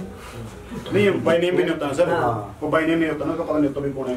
हाँ, तो कैमरे से मान लो उसकी फोटो आ गई तो आसपास दिखाएंगे, किसी को कोई कह देगा ये सर बस्तली का है तो फलाना है, तो उसको पकड़ा जाए। हाँ, उसको कैमरे के थ्रू उसको दिखा के भी फोटो आती है या अपनी दिखा रखी है, तो बाइक बरामद करेंगे, उससे उसको पकड़ेंगे।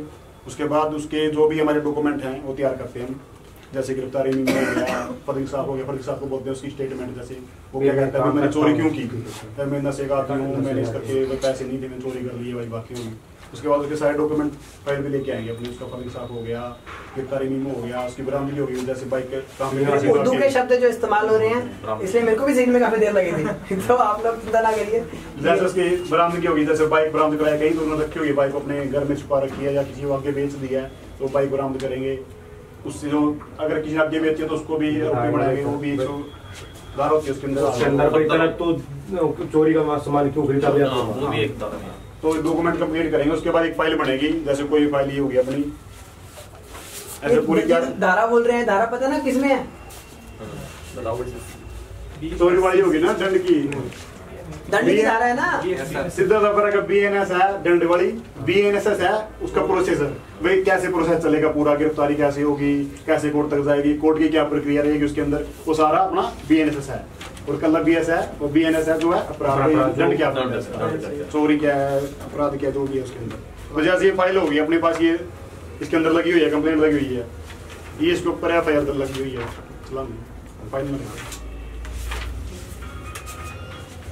ये FIR कॉपी है लगी हुई, पहले कंप्लेंट आई, FIR दर्ज हुई, उसके बाद उसके अंदर पैसा हुआ है, जैसे मान लो चोरी हुई थी गुरुद्वारा, तो उस पर नक्शा बन गया भाई गुरुद्वारा के पास ये गुरुद्वारा हो गया, यहाँ पे चोरी हुई है, उसके अंदर लोकेशन आएगी। उसके बाद ये फाइल कंप्लीट कर ली, हाँ फाइल कंप्लीट कर ली, उसके बाद फाइनल चलान निकाल लेंगे हम इसका, पहले फाइनल चलान हमसे अपने जैसे FIR दर्ज होती है वैसे अपना फाइनल चलान होता है। उसके बाद PB साहब होते हैं अपने सरकारी चलान का मतलब यहाँ पे वो बुलेट का चलान नहीं है कि 500 रुपए कट गए, चलान नहीं, वो वाला चलान नहीं है। चलान मतलब पुलिस की रिपोर्ट बनाती है, फाइनल रिपोर्ट बोलते हैं कि हमारे पास ये FIR दर्ज हुई थी, ये कंप्लेंट आई थी, ये साक्ष्य इकट्ठे किए और इसके आधार पे हमें ये लगता है, उसकी फाइनल रिपोर्ट बनाई जाती है जो कोर्ट पढ़ेगी।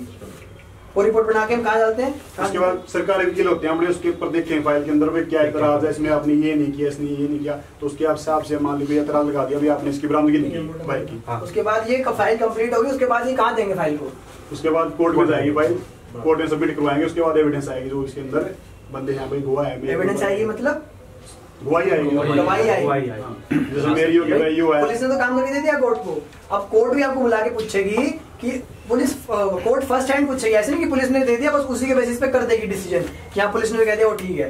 कोर्ट भी आपको बुला के पूछेगी फाइनली। वो सर जिसको सम्मन बोलते हैं, सम्मन मतलब बुलावा और विटनेस मतलब गवाही देना।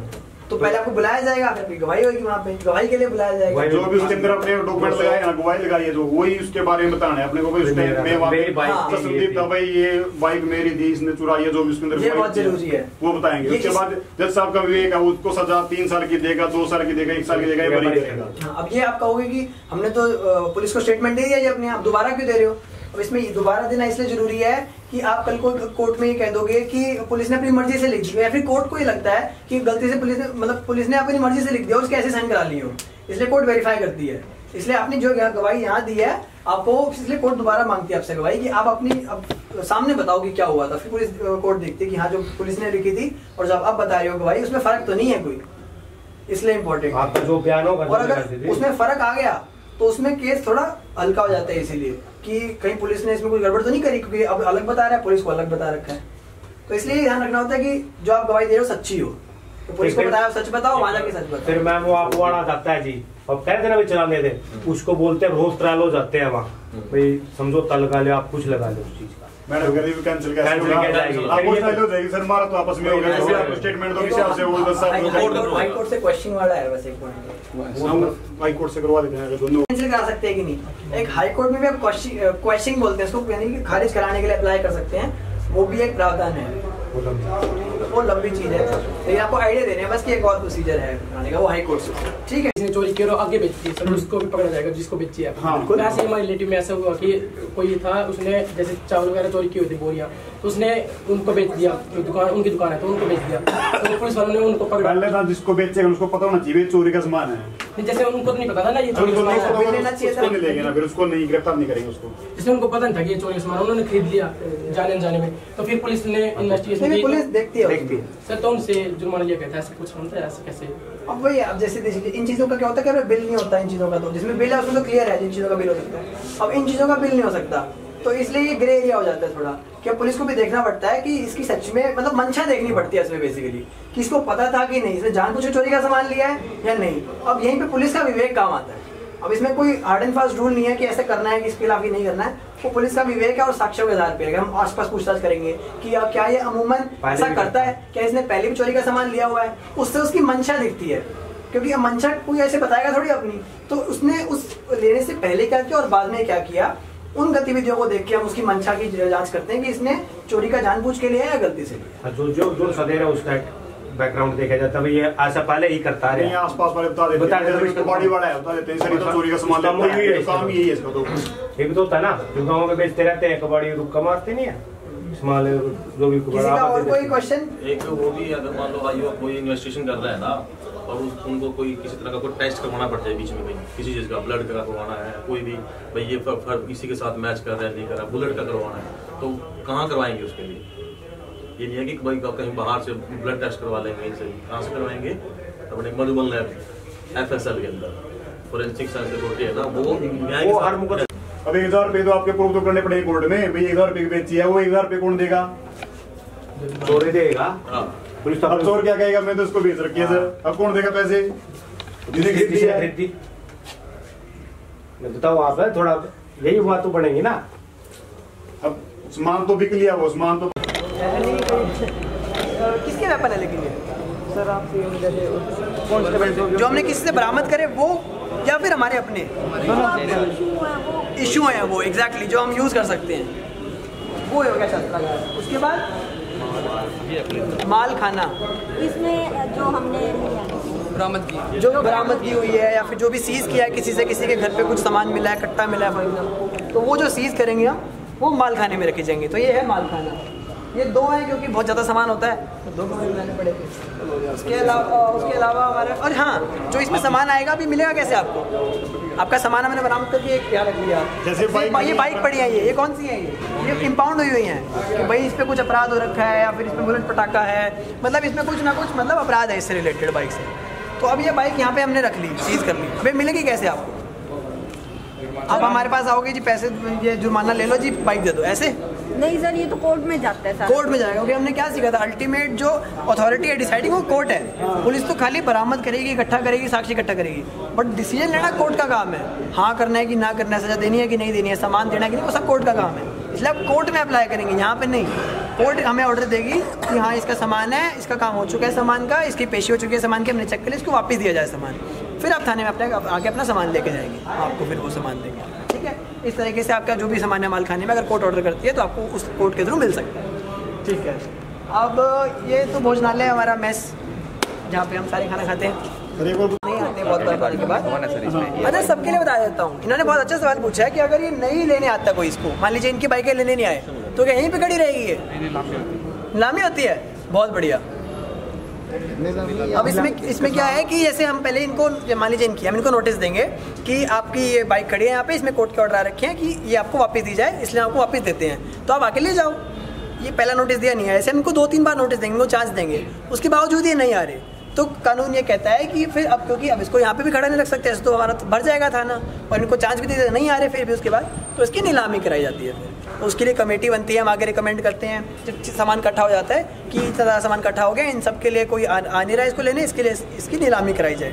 फिर वो DC सर और SP सर की मिलकर कमेटी बनती है, और वहाँ से फिर उसकी नीलामी कराई जाती है। ये वाला लगवाना किसी ने भी, अगर ये लगवाओगे तो 50,000 रुपये का मोटा चालान करेगी।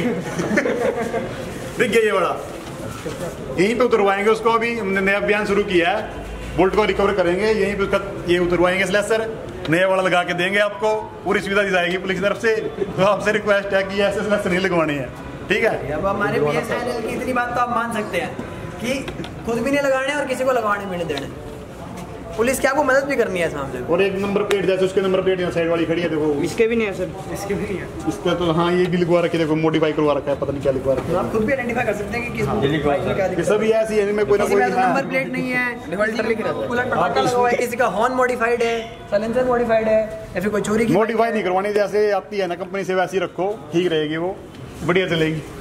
ये लगवाने से कोई तेज थोड़ी चलेगी। कोई चोरी का सामान ले रहा है या कोई नशीली दवाई बेच रहा है, कोई कुछ भी ऐसा कुछ शराब बेच रहा है, तो बताओ पुलिस को। ये सबको पता है, एक ही पता लग रहा है। अच्छा, जेल है या हवाला एक ही बात है, एक ही बात है। जैसे कंप्लेंट और FIR अलग होती है, जैसे जेल और हवाला इसमें फर्क है।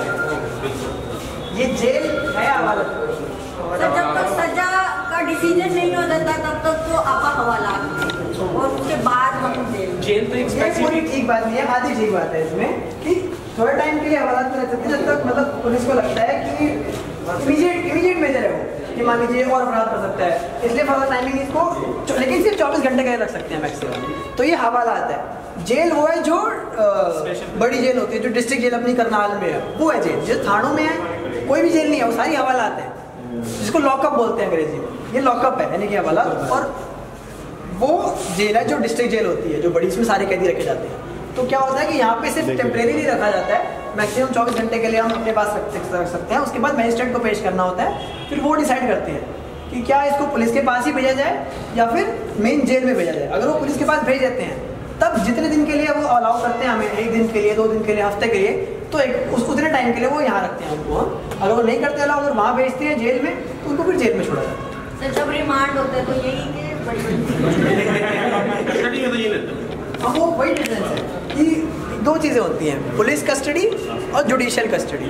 पुलिस कस्टडी में दे दिया, मान लीजिए हमें से कुछ पूछताछ करनी है, कुछ बरामदगी करनी है, हमें पता है इसने छुपा रखा है कहीं माल, तो हम जज साहब को बोलेंगे कि इसने माल छुपा रखा है, इसलिए बरामदगी करनी है, इससे इसको हमारे हवाले किया जाए, तो वो हो गई पुलिस कस्टडी, तो उसमें हम उसको यहाँ रखेंगे। और अगर हमारा काम हो चुका है, बरामदगी नहीं करनी, बस इसका बस डॉक्यूमेंट्स पूरे करके इसका फाइनल रिपोर्ट बना के इसको सजा करवानी है, तो हमारा काम हो चुका है। तो इसलिए हम उसको कहेंगे कि इसको बस तब तक के लिए जेल में रखा जाए, कि हमें तो इससे कोई काम नहीं करना, लेकिन ये भाग ना जाए, इसने अपराध किया तो इसको जेल में रखना पड़ेगा, तब उसको जुडिशियल कस्टडी में जाता है, यानी कि जेल में, उसको बोलते हैं जुडिशियल कस्टडी। ये है पुलिस कस्टडी। 2 चीज़ें होती हैं। तो जब हम अप्लाई करते हैं कोर्ट में जाके, तो वो हम ये देखते हैं कि अगर हमें बरामद करना है तो हम पुलिस कस्टडी के लिए अप्लाई करते हैं, नहीं करना तो जुडिशियल कस्टडी के लिए अप्लाई। आखिरी चीज़ ये क्या है, थाना प्रबंधक, यानी कि SHO, स्टेशन हाउस ऑफिसर।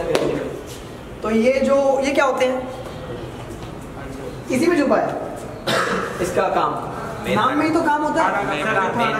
थाने का प्रधान थोड़ी लिखा है, प्रबंध करता है। मैनेजमेंट करना क्या हो रहा है, जैसे आईओ को गाइडलाइन जो भी होता है ऊपर से आते हैं जो आदेश, जो भी अगर कुछ थाने में गलत हो रहा है अगर तो उस पर ध्यान रखना कि सबको रसीद दी जा रही है कि नहीं, आईओ सही से काम कर रहे हैं कि नहीं, आईओ की कंप्लेंट्स या फिर जो इन्वेस्टिगेशन है वो पेंडिंग कितनी है, अरेस्ट कितनी पेंडिंग है, तो आईओ पे चेक रखना, और आईओ को सुविधा मिल रही है कि नहीं, भाई उनके लाइट पंखे ठीक है कि नहीं, तो ये सारा मेंटेनेंस वाला काम करना और इन्वेस्टिगेशन वाला काम करना, पूरे थाने की मैनेजमेंट वो इनका काम होता है। और एक और इनका काम ये भी है कि मान लीजिए आईओ आपकी कार्रवाई ठीक नहीं कर रहा, तब कहाँ जाएंगे, सीधा एसपी सर के पास।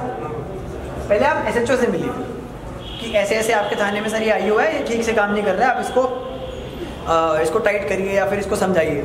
तो फिर एसएचओ आईओ से बात करेगा, आपसे ले लेगा डिटेल में आपकी क्या कंप्लेंट थी, फिर आईओ से डिस्कस करेगा कि इनकी कंप्लेंट में क्या इशू है जिसकी वजह से डिले हो रहा है, फिर आपको सूचित करेगा कि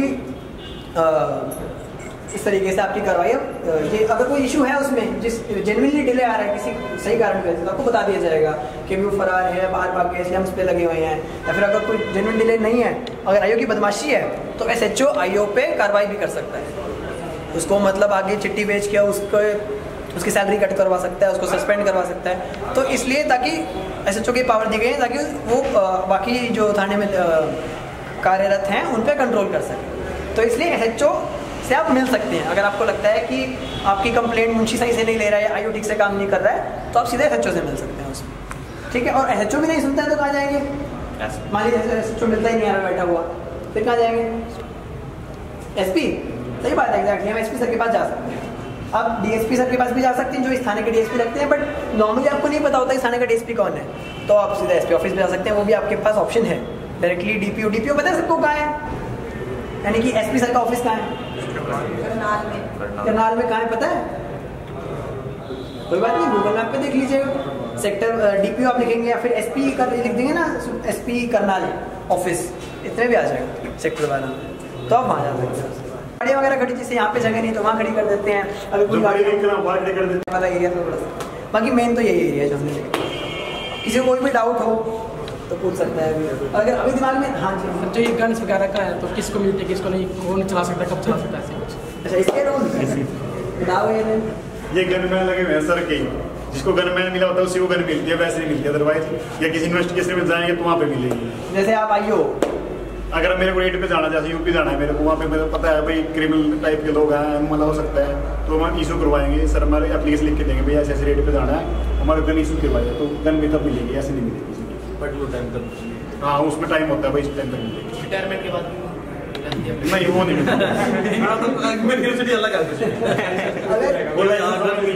अगर बाद में भी किसी को कोई डाउट आता है, यहाँ पे नहीं आ रहा दिमाग में, घर जाके डाउट आता है, आप सोचते हैं कि ये सिखाया था, इसमें ये समझ नहीं आई बात, तो आप दोबारा कभी भी आ सकते हैं मेरे पास, ठीक है। कोई घबराने वाली बात तो नहीं है, किसी को डर तो लगेगा आने में, थाने में थाना समझ के कैसे काम करते हैं सारा, कोई दिक्कत नहीं थाने में आने में। चलिए बहुत बढ़िया, गुड किसी के पास आता है, गुड हमारे पास फंस गए ना, मैं मिलेगा नहीं आप, आप ये मत कहना सर हम आपके पास आए थे हमें छोड़ दो, छोड़ेंगे हम किसी को नहीं, अगर बुलेट पटाखा मिलता है, कोई भी गलत काम है, गलत काम करने वाले को नहीं छोड़ेंगे हम। सर ने आज बहुत जोर लगाया, सर को कब इनवाइट कर रहे हो दोबारा? अभिनय सर आपने भी, तो आप सबका बहुत बहुत धन्यवाद इसके लिए। हम अब यही उम्मीद करते हैं कि आप ये ज्ञान अपने घर वालों को और बाकियों को भी बताएंगे, अपने जो स्कूल में और दोस्त हैं आपके, आप सबको बताएंगे, आपस में बातचीत करते हैं तो सब बातें बताइए कि हम थाने में गए, हमने ये देखा, थाना ऐसे काम करता है, उनका भी ज्ञान बढ़ेगा। क्योंकि हम फिजिकली हो सकता है मैं हर बंदे तक ना पहुंच सकूं, हर बच्चे तक ना पहुंच सकूं, लेकिन मेरी आपसे उम्मीद है कि आप आगे अपने पूरे स्कूल में, अपने रिश्तेदारी में सबको बताएंगे, जिसको आप बता सकते हैं बातों बातों में कि कैसे थाना काम करता है, ताकि सबको एक पुलिस से एक तो भय ना लगे कि थाने में जा रहे हैं तो अरे नोटिस आ गया तो अरेस्ट ना कर ले पुलिस, या पुलिस हमें मारती पीटती तो नहीं है, कुछ करना दे हमें पुलिस अंदर, ये सब भय खत्म हो जाए। वो तभी खत्म होगा जब पुलिस का प्रोसीजर क्लियरली समझ में आएगा, पुलिस एक्चुअली काम कैसे करती है, पुलिस को पावर कैसे मिलती है। आप ये पढ़ भी सकते हैं, आपने किताब के बारे में सीख लिया है कि पुलिस को किस किताब से पावर मिलती है, तब उसमें पढ़ के भी देख सकते हैं कि कल को कोई पुलिस वाला गलत करता है तो आप उसकी कार्रवाई करवा सकते हैं खुद से देख के कि ये गलत कर रहा है, इसके पास पावर है नहीं है जो किताब में लिखे उसके हिसाब से, आप उसकी कार्रवाई भी करा सकते हैं। तो पुलिस से डरने की जरूरत नहीं है, लेकिन कानून व्यवस्था बनाने के लिए कानून का पालन करना भी जरूरी है, ठीक है। एकदम हवा में नहीं आना है कि पुलिस तो हमारी दोस्त है, कुछ नहीं करेगी, ठीक है। कानून का भी पालन करना है और पुलिस से डरना भी नहीं है। ठीक है, बहुत बहुत धन्यवाद, थैंक यू। तो सर आज बच्चे आए थे स्कूल के, तो क्या बताया गया और कहाँ से शुरुआत हुई और आज बड़ा बच्चों को मोटिवेट किया गया, उसको लेकर क्या बताएंगे सर? आज यहाँ पे government senior secondary school Nising के स्टूडेंट्स आए थे और उनके साथ हमने डिस्कशन करा कि पुलिस के बारे में, सरदार वल्लभ भाई पटेल जी के बारे में, उन्होंने क्या काम किया था हमारे देश के लिए, उसके रिगार्डिंग। फिर पुलिस का जो प्रोसीजर होता है, कैसे कंप्लेंट दी जाती है, कैसे उस पर FIR होती है, कैसे इन्वेस्टिगेशन होती है, पुलिस का काम क्या होता है और कोर्ट्स का क्या काम होता है, उसमें डिस्टिंक्शन क्या है, और न्याय संहिता और नागरिक सुरक्षा संहिता यानी कि BNS और BNSS, और जो पहले IPC और CRPC थी उनका डिफरेंस समझाया गया अच्छे से। और जो इमरजेंसी नंबर है हमारा डायल 112, उसके बारे में उनको डिटेल में समझाया गया कि ये कैसे काम करता है और इसका कैसे इस्तेमाल करना है।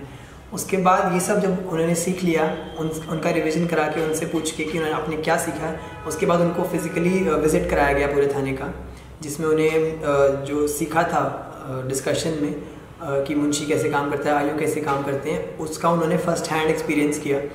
मुंशी रूम में मुंशी से डिस्कशन किया कि कैसे कंप्लेंट ली जाती है, कैसे उनको रसीद दी जाती है और कैसे फिर वो आगे आईओ से मिलाते हैं। फिर मुंशी रूम से आईओ रूम में गए, वहाँ पे उन्होंने आईओ से डिस्कशन किया कि आईओ कैसे अपना काम करता है, नोटिस क्या होता है पुलिस का, कैसे आपको नोटिस से डरना नहीं है, वो खाली सिर्फ पूछताछ के लिए है। और फिर उन्होंने थाने के बाकी यूनिट्स जैसे कि हमारा शस्त्रागार, हमारा मालखाना और हमारी पुलिस लॉकअप और थाना प्रभारी का रूम, इनके बारे में जाना और इनको देखा।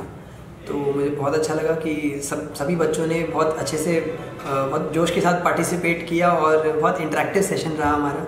तो इसके लिए मैं government senior secondary school Nising और उनके बच्चों का बहुत बहुत धन्यवाद करता हूँ। तो सर आपको आज आपका बचपन याद आया होगा? हाँ जी बिल्कुल, मुझे मैं इसलिए बच्चों को अपने बचपन में जितनी मुझे समझ थी उसके हिसाब से ही समझा रहा था कि मैं मेरे दिमाग में बैक ऑफ द माइंड में ये रखता हूँ कि मैं उस लेवल पे जाके समझाऊँ कि अगर मैं एक छोटा बच्चा होता तो मुझे कितनी आसान भाषा में समझाया जाए तो मुझे समझ में आता, उतनी ही आसान भाषा में हमने समझाने की कोशिश की बच्चों को। तो सर बच्चों से क्या मैसेज देंगे जो पेरेंट्स वीडियो देख रहे हैं और आगे बढ़ना चाहते हैं और आपकी तरह IPS और IAS अफसर बनेंगे, उनके लिए क्या मैसेज रहेगा? मेरी बच्चों से यही प्रार्थना है कि जो उन्होंने आज सीखा है हमसे, वो आगे अपने और दोस्तों को सिखाएं, अपने पेरेंट्स को सिखाएं सबको। और IPS कैसे बनना है उसके रिगार्डिंग भी एक्चुअली हमने डिस्कशन किया था, UPSC एग्ज़ाम और सिविल सर्विसेज एग्ज़ाम जो UPSC कंडक्ट कराता है उसके रिगार्डिंग। तो मेरी बच्चों से यही विनती है कि वो कानून का भी पालन करें और अच्छे से पढ़ाई करें और अपने माता पिता का नाम और देश का नाम रोशन करें। Sir thank you. Thank you.